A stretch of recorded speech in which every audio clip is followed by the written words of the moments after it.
नमस्ते to all, कैसे हैं आप सब? खुश, बढ़िया, हेल्दी। हम यहाँ बात करेंगे कंपाउंड सेंटेंसेस की। कंपाउंड सेंटेंसेस अगर आपके सिलेबस में है, होता ही है एक्चुअली, अगर तो कोई डाउट ही नहीं है। आपके सिलेबस में कंपाउंड सेंटेंसेस होते हैं। 80% जो चांस बनते हैं तो इधर और नीदर नॉर का क्वेश्चन बनने के कंपाउंड सेंटेंसेस ज़्यादा होते हैं। सबसे ज़्यादा ये टॉपिक आपके एग्जाम में पूछा जाता है, कंपाउंड सेंटेंस से रिलेटेड। मैं आपको यहाँ पर बताऊंगी सिर्फ एक ट्रिक। इसके 3 रूल्स होते हैं। 3 रूल्स में आपको 3 एग्जाम्पल्स बताऊंगी और 3 एग्जाम्पल की सिर्फ एक ट्रिक होगी, एक तरीका होगा। बस वो चीज़ आपको याद रखनी है, वो चीज़ नोट करके रखनी है। उससे ज़्यादा फिर आपको जरूरत यहाँ पर इसके लिए नहीं पड़ेगी। एक यहाँ मैंने आपका एग्जाम्पल भी लिखी यूपी टैट का, पीसीटी का, आरपीएससी का। ये इसलिए लिखे हैं कि आपको समझाया जा सके कि किस तरह से क्वेश्चन आते हैं। यूपी टैट में कैसे आया, अब यूपी टैट में आ गया तो ये नहीं कि आपके सामने जो भी एग्जाम दे रहे हो उसमें अलग तरीके से कुछ आएगा, अलग तरीका होता है। आरपीएससी का एग्जाम्पल यहाँ पर है। इस एग्जाम्पल पर आप देखेंगे कि साफ साफ सेंटेंस में चीज़ लिखी हुई है, सामने लिखी हुई है, पर कंफ्यूजन फिर भी यहाँ पर हो जाता है कि ये पता नहीं क्या पूछ रहे और इसमें क्या है। तो सेंटेंसेस से समझेंगे, थोड़ी सी ट्रिक, थोड़े से एग्जाम्पल, बाकी आपका ये टॉपिक क्लियर हो जाएगा। इधर और निधन और क्या होता है? इधर और को कहते हैं हम या तो, और इसको और को कहते हैं या। निधन और क्या होता है? ना, तो, ना। अब इसे आप हिंदी में ये भी कहते हैं कि ना ये ना वो, ना या ये या वो, ऐसे भी कह सकते हैं, लेकिन सही तरीका या तो या ही होता है। इसका मतलब 2 चीज़ों में से आपको एक चीज़ सेलेक्ट करनी होगी। 2 होंगे, 2 पॉइंट्स होंगे, दोनों में से एक सेलेक्ट करना होगा। 2 पॉइंट्स में भी बात ये नहीं है कि एक ये रहा और एक ये गया, दोनों में से चूज करो, नहीं। एक तरफ कोई एक भी हो सकता है और एक तरफ बहुत सारे, एक मान लो बहुत सारे लोग भी हो सकते हैं, पर इसका मतलब ये नहीं होगा कि या में नहीं आएगी। आएंगी 2 चीज़ें ही, एक ये दूसरी ये, चाहे यहाँ पर कितने हो, यहाँ पर ज़्यादा हो यहाँ पर कम हो, कोई मैटर नहीं करता है। अब यूपी टैट का एक एग्जाम्पल यहाँ पर है, neither Rahul nor Karim have done his homework. यहाँ पर करेक्शन के लिए दे रहे थे कि करेक्ट बताइए, तो नाइदर राहुल नॉर करीम, यहाँ पर एरर जो है यहाँ पर है, यहाँ पर हैव की जगह हैज आएगा। दूसरा एग्जाम्पल पीजीटी का, neither Ram nor his parents are to blame. तो यहाँ पर करेक्शन क्या है? आर से ही पूरा सेंटेंसेज में नो एरर सही है, कोई भी एरर यहाँ पर नहीं है। अब आरपीएससी का, I have never disobeyed and nor will never disobey my elders. यहाँ पर थोड़ा सा क्वेश्चन है कि यहाँ पर आपसे एरर किस तरह से पूछा गया। ऑप्शन क्या है? I have never disobeyed and nor will never disobey my elders. तो यहाँ पर एरर में आपको हेल्पिंग नोट तो दी नहीं, ये पूछी गई। यहाँ पर आरपीएससी में क्या पूछा गया था, देखने वाली चीज़ क्या थी कि निगेटिव है, नॉर भी निगेटिव होता है, नेवर भी निगेटिव होता है। और जाहिर सी बात इतना आप जानते हैं कि एक ही सेंटेंस में 2 बार नॉट नहीं यूज होता है। नॉर ना हो गया और नेवर कभी नहीं के लिए आता है दोनों निगेटिव सेंस। तो ये वाला ऑप्शन जो होगा बी, वो गलत होगा। सिर्फ नेवर कट जाएगा और नॉर अपनी जगह पर बना रहेगा। नेवर की जगह एवर आ सकता है, एवर यूज हो सकता है, पर नेवर निगेटिव सेंस में आता, वो यूज नहीं होगा। अब इसका फाइनल 3 सेंटेंसेस और ट्रिक देख लेते हैं, बाकी फिर ये टॉपिक खत्म हो जाता है।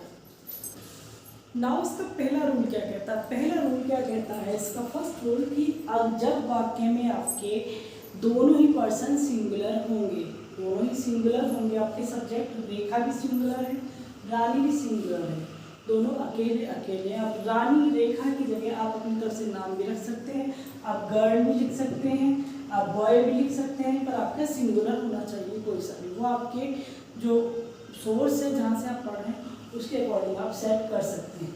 तो कोई भी सब्जेक्ट हो सकता है। यहाँ पर सब्जेक्ट 1 ये होता है, सब्जेक्ट 2 ये होता है। अब जब दोनों सब्जेक्ट जब सिंगुलर होते हैं तो हेल्पिंग वर्ब क्या लगती है?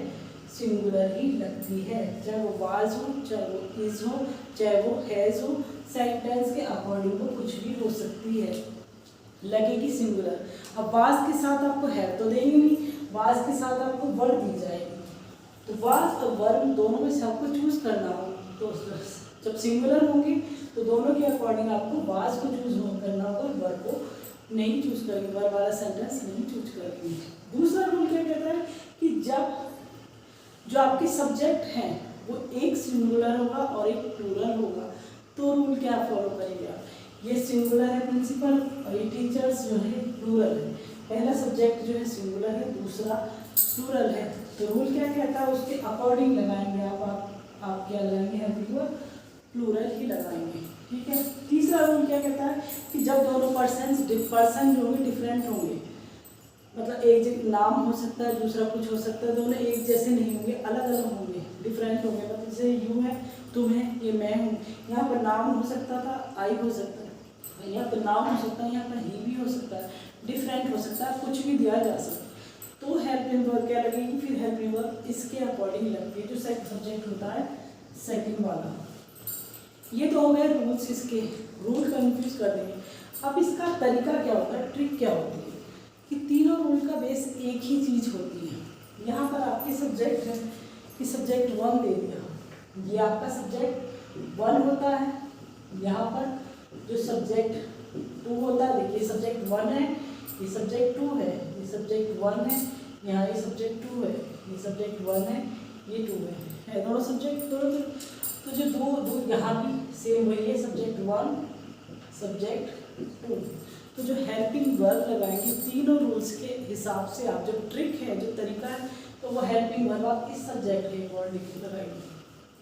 सब्जेक्ट 2 आपका सिंगुलर होगा तो सिंगुलर लगा दी, सब्जेक्ट जो है 2 आपका प्लूरल होगा तो प्लूरल लगाएंगे। ये नहीं कि आप पहला सेंटेंस छोड़ दीजिएगा। मैं कहती हूँ यहाँ से सेंटेंस को ख़त्म करिए, यहाँ से पढ़ना शुरू करिएगा। तो रानी क्या है, अकेली है, तो वाज, यहाँ भी सेंटेंस को यहाँ तक खत्म कर दीजिएगा। देखिए मतलब आइदर वाले सेंटेंस में कभी सब में खत्म कर दो, आइदर वाले सेंटेंस होते हैं, आइदर नाइदर वाले या इधर इधर जो भी आप बोलते हैं, यहाँ से सेंटेंस हम शुरू हुआ मान लिया। तो टीचर्स क्या है, प्लूरल है, टीचर नहीं है यहाँ पर, अगर यहाँ टीचर होता तो फिर इज लगता, यहाँ पर टीचर्स है, तो टीचर्स के अकॉर्डिंग हेल्पिंग प्लूरल है।